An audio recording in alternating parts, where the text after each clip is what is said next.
Fin 2015 avait lieu à Séoul, la capitale de la Corée du Sud, un important sommet, le 6e de ce type, réunissant les premiers ministres de la Chine, du Japon et de la Corée du Sud.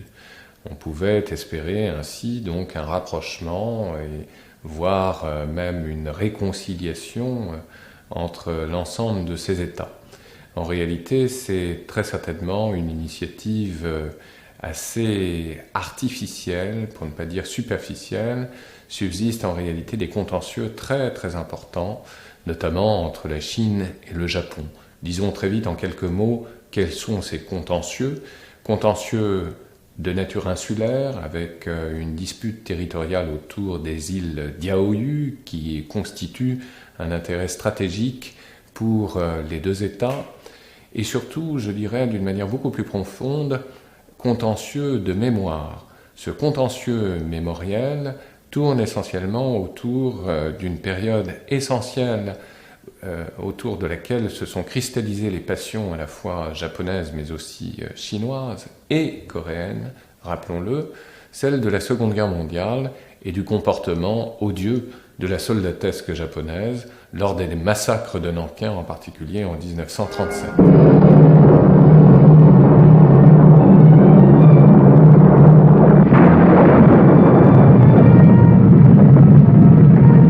Shanghai, 1937. The blow falls. Japan strikes.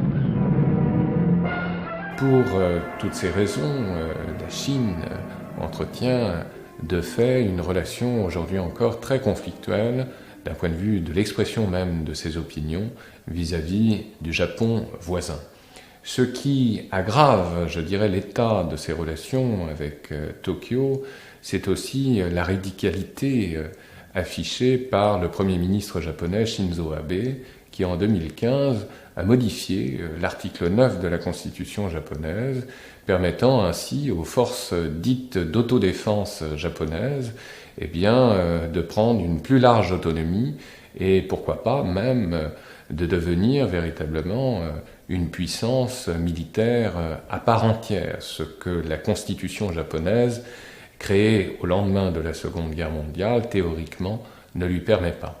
Et puis, à ces problèmes bilatéraux s'ajoutent également d'autres données chrysogènes, le problème de la Corée du Nord et son régime très particulier, régime certes totalitaire mais aussi clanique, s'étant doté à partir de 2006 de la bombe nucléaire et qu'il utilise comme moyen de chantage vis-à-vis de ses voisins, et ne pas sous-estimer également des modifications de configuration géopolitique qui sont à l'œuvre, avec un rapprochement spectaculaire entre la Corée du Sud de la première ministre Madame Park et les autorités chinoises.